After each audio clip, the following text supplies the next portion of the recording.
네, 안녕하세요. FC 팬심 연구소입니다. 오늘은 일본이 2046년 월드컵 개최를 추진한다는 얘기가 나와서 토크를 펼쳐보도록 하겠습니다. 바로 가시죠. 일단 일본이 아시아 월드컵 예선에서 성적은 7승 2무 1패로 아시아에서 첫 번째로 북중미 월드컵 본선에 진출을 했어요. 그리고 제가 한 번씩 일본 축구 경기를 봤는데 이제 일본은 아시아 무대가 좁아 보인다는 느낌을 받았고, 최근에 동아시안컵에서 대한민국을 1대0으로 꺾고 우승을 했고, 대한민국은 한일전 3연패를 당했어요. 근데 중요한 건 일본이 약간 단독으로 개최한다는 건 아니고 한국과 중국, 동남아까지 끌어들여서 월드컵 개최를 추진 중이라고 합니다. 근데 여기서 할 거면 혼자 하지 왜 공동 개최를 하냐 할 수 있는데, 일단 월드컵 개최를 하려면은 경기장, 잔디, 중요한 요소가 정말 여러 가지 있는데 가장 중요한 게 돈이에요. 왜냐, 일단 월드컵을 개최하려면은 경기장 자체가 피파 기준을 충족하고 승인을 받아야 돼서 아시아에서 단독으로 월드컵을 개최하는 건 힘듭니다. 그럼 카타르는 2022년 어떻게 개최를 했냐 할 수 있습니다. 일단 카타르는 나라에 돈이 너무 많으니까 많은 사람들이 카타르는 더워서 안 된다는 편견을 카타르가 오일머니로 그냥 편견을 깨버렸어요.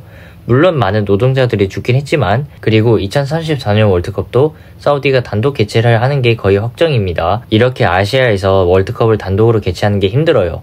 근데 카타르, 사우디는 돈이 많은 나라니까 월드컵을 개최하는데 큰 어려움은 없겠죠. 근데 저는 개인적으로 일본이 단독 개최는 아니지만 공동 개최를 추진한다는 말이 진짜 일본이 월드컵 우승할 것 같아요. 실제로 일본이 2050년 월드컵에 우승할 계획을 세웠다고 했고, 일본 축구가 이 수준까지 올라오는 것도 일본이 다 계획을 세운 겁니다. 근데 여기서 어떻게 보면 일본이 자신의 홈에서 월드컵 우승을 하겠다는 게 약간 보이긴 해요. 근데 많은 사람들이 불가능하다, 한참 뒤다 이런 말을 많이 할 수 있는데, 사실 2002년 한일 월드컵도 당시 피파 회장이 아시아에서 개최를 하겠다고 해서 당시 정말 부유한 나라였던 일본이 가장 유력했는데 대한민국이 두고 볼 수는 없으니까 막 싸웠어요. 그래서 피파에서 중재에 나서고 공동 개최를 하라고 해서 한일 월드컵이 된 겁니다. 물론 성적은 대한민국이 더 좋았지만 2002 한일 월드컵을 하기 전까지만 해도 일본의 축구 성적은 상승세였어요. 솔직히 저는 일본이 공동 개최를 추진한다고 하지만 현실적으로도 가능성이 있는 게, 일단 북중미 월드컵은 캐나다, 미국, 멕시코 3개의 나라에서 공동 개최를 하고 2030년 월드컵은 스페인, 포르투갈, 모로코가 공동 개최를 하거든요.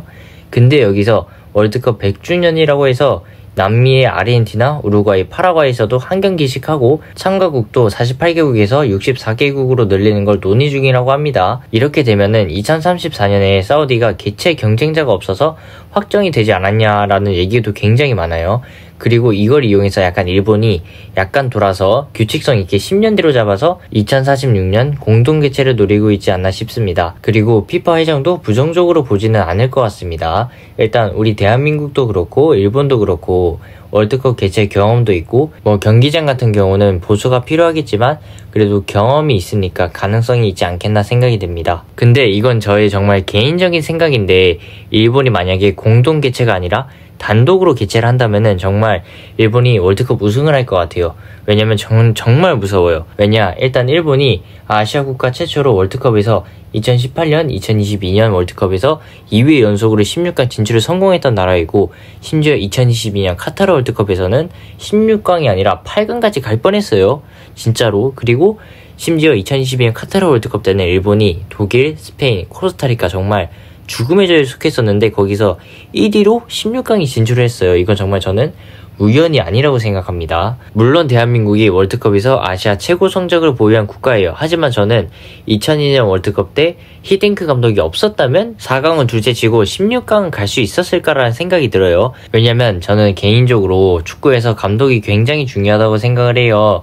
왜냐면은 어떤 감독이 오냐에 따라서 엄청 잘했던 선수가 엄청 못해질 수 있고, 엄청 못했던 선수가 엄청 잘해질 수 있기 때문에 저는 개인적으로 감독이 굉장히 중요하다고 생각을 하고 있고, 제가 지금까지 유럽 축구를 굉장히 많이 봐온 사람으로서 이런 점을 알기에 저도 선수 욕은 안 하려고 하는데 저도 한 축구 팬으로서 쉽지는 않더라고요. 그래도 이강인 선수가 인터뷰로 자신의 꿈인 월드컵 우승을 이뤄내고 싶다고 하고, 이정료 감독도 우리도 월드컵을 나가는 게 아니라 월드컵 우승을 해봐야 되지 않겠냐고 말을 했어요. 이러면 대한축구협회도 이렇게 한번 싹 갈아엎어가지고 일본처럼 월드컵 16강이 아니라 월드컵 우승을 목표로 세워서 도전이라도 해봐야 되지 않겠나 싶습니다. 중요한 건 제가 죽기 전에 대한민국이 월드컵 우승을 하는 걸 볼 수는 있겠죠. 네, 저는 영상 여기서 마치도록 하고요. 제 팬분들과 구독자분들 그리고 시청자분들 제 영상 시청하시느라 정말 고생하셨고 저는 앞으로 더 좋은 축구 주제를 팬심으로서 재미있는 분석과 토크를 위해 노력하도록 하겠습니다. 그리고 팬심으로서 구독과 좋아요, 알림 설정은 큰 힘이 됩니다.